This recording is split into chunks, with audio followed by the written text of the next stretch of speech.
کیوں پریشان ہوتے ہیں؟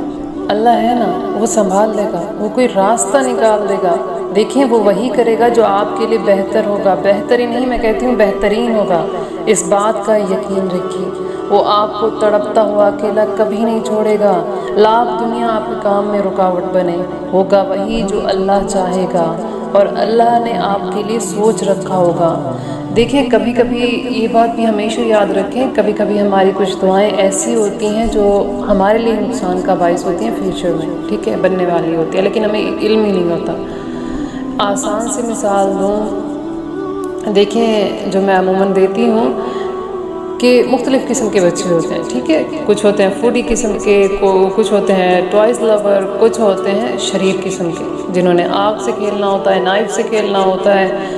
دیواروں سے چھلانگ لگانا ہوتا ہے، اس قسم کے ہوتے ہیں۔ اب جو فوڈی قسم کا بچہ ہے وہ اپنے پیرنٹس سے کچھ بھی مانگے گا کھانے کے لیے وہ اس کو دیں گے، ٹھیک ہے نا۔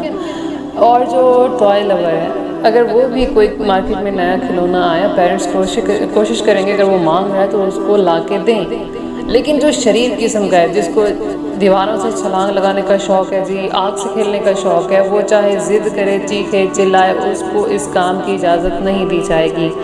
اب بچہ ہے، چھوٹا ہوتا ہے، ٹھیک ہے، وہ آگ کو جب دیکھتا ہے اس کو یہ نہیں پتہ ہوتا کہ اس سے اس کو کتنی تکلیف ہوگی اگر اس نے اس کو چھو لیا۔ دور سے وہ بڑی پیاری لگتی ہے، روشن لگتی ہے، چمکدار لگتی ہے، ٹھیک ہے نا۔ ہماری زندگی میں بھی کچھ چیزیں ایسی ہوتی ہیں جو ہمیں ایسی ہی اچھی لگ رہی ہوتی ہیں، روشن چمکدار، دل کو خوش کر رہی ہوتی ہیں، لیکن ہمیں نہیں پتہ ہوتا جب وہ ہمارے پاس آئیں گی، اگر اللہ سبحانہ وتعالیٰ نے ہماری کوئی ایسی دعا قبول کر لی،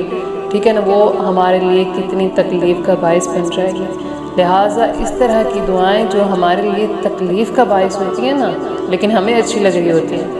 فی الحال ہمیں اچھی لگ رہی ہوتی ہیں، لیکن فیوچر میں وہ ہمارے لیے تکلیف کا باعث ہوتی ہیں جب وہ ہماری دعا قبول کر لی جاتی ہے۔ تو اس طرح کی دعائیں اللہ سبحانہ وتعالیٰ کبھی قبول نہیں کرتے، یہ یاد رکھیں، وہ ہمیشہ آپ کے لیے بہترین ہی کرتے ہیں۔ اگر آپ کو کسی چیز کے کھونے کا ڈر بھی ہے تو آپ اس کو اپنے رب کے حوالے کر دیں اور خود کو مطمئن کر لیں۔ اگر دیکھیں اس کا رہنا آپ کے حق میں بہتر ہوا تو آپ ہو کر بھی اس چیز کو پا لیں گی، اور اگر نہیں تو اللہ کی رضا سمجھ کے تسلیم کر لیجیے گا، اور ہر حال میں اپنے رب کا شکر ادا کیجیے گا۔